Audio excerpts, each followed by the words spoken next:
NDTV में एक news आया है जिसका हेडलाइन है धर्मेंद्र प्रेयर मीट में क्यों नहीं गई हेमा मालिनी और सामने आई इसकी बड़ी वजह।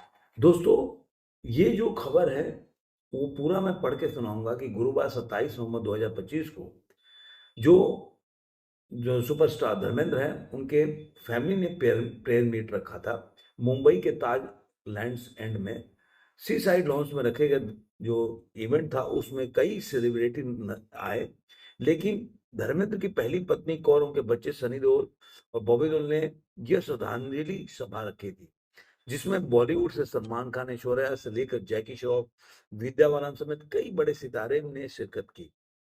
लेकिन एक बात को सबको खटकी, वह थी कि धर्म पाजी की दूसरी पत्नी हेमा मालिनी की गैर मौजूदगी। सवाल यह उठता कि हेमा मालिनी धर्मेंद्र की पेयर मीट से गायब क्यों रही। अब ये सवाल जो है ये एनडीटीवी की तरफ से आ रहा है।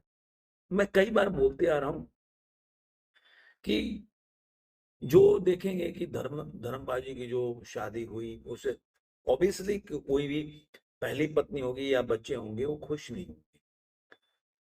मतलब कोई भी नहीं चाहता कि उनका बाप दूसरी शादी करे, ये मैं मानता हूं इस बात को। लेकिन उसकी खामियाजा धर्मपाजी कैसे भुगते हैं। जो हो गया सो हो गया, तो लाइफ में काफी समय निकल गए। 1980 में उन्होंने शादी किया, आज कितने साल हो गए आप देखेंगे तो करीब 45 साल बाद इस बात को हो गए। लेकिन उसके बावजूद भी जिस तरह से धर्मपाजी को, मैंने बोला ना कि धर्मपाजी को जो अंतिम विदाई है वो अच्छी नहीं हुई, उसका वजह यही। अब अब क्या हुआ आगे, एनडीटीवी की रिपोर्ट के अगर मानते हैं तो हेमा मालिनी को सनी देओल और बॉबी देओल ने प्रेयर मीट में बुलाया ही नहीं था। हालांकि इसकी कोई आधिकारिक पुष्टि नहीं नहीं है और दावा किया जा रहा है कि हेमा मालिनी की दोनों बेटियां ईशा देओल और आना देओल भी इस मौके पर दिखाई नहीं दी। एक और जहां होटल ताज लैंड्स एंड में धर्मेंद्र के लिए देओल फैमिली ने श्रद्धांजलि सभा रखी थी, वहीं दूसरी ओर हेमा मालिनी ने अपने घर में धर्मेंद्र की आत्मा की शांति के लिए पूजा रखी थी। गुरुवार को उनके घर पहुंचे पंडित का वीडियो सामने आया था। इतना ही नहीं, हेमा मालिनी के घर पहुंच कई सेलेब्स ने धर्मेंद्र को श्रद्धांजलि भी दी। इनमें गोविंदा की पत्नी सुनीता आहूजा और बेटे यशवर्धन आहूजा, महिमा चौधरी आदि शामिल हैं। और हेमा मालिनी की बेटी ईशा देओल, उनके पूर्व पति भरत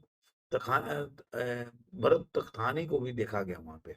उन्होंने इंस्टाग्राम पे देखेंगे तो वीडियो भी डाला हुआ है, वायरल बयानी भी ने भी वीडियो डाला हुआ है कि जिसमें कि वो खुद दिखते हैं वो तो ये जो बातें हैं ना कि जो मैं जिस तरह से आपको बोल रहा हूँ कि और बैक टू बैक आपने कल देखा होगा, हेमा मालिनी ने काफी फोटोग्राफ्स जो है धर्म पाजी को लेकर शेयर किया।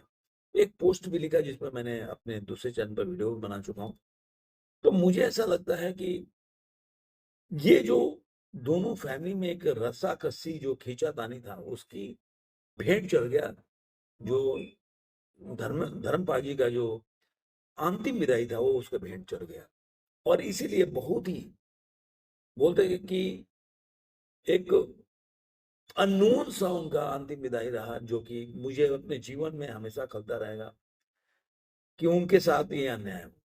जो भी हुआ, अगर सनी देओल और बॉबी देओल ने ये निर्णय किया तो आपको तब रोकना चाहिए था या उसके बाद उसके बारे में बात करना चाहिए था, या फिर एकदम नाता ही काट लेना चाहिए था। आप हमेशा फोटो खिंचाते रहे, वीडियो बनाते रहे।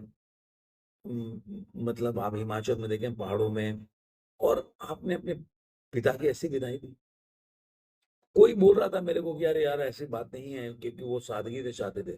फिर तो सादगी से प्रेयर सभा भी रखना चाहिए था, इतना फोटोग्राफ वगैरह लगाने की और वीडियो अंदर का क्यों जारी करना था उनको।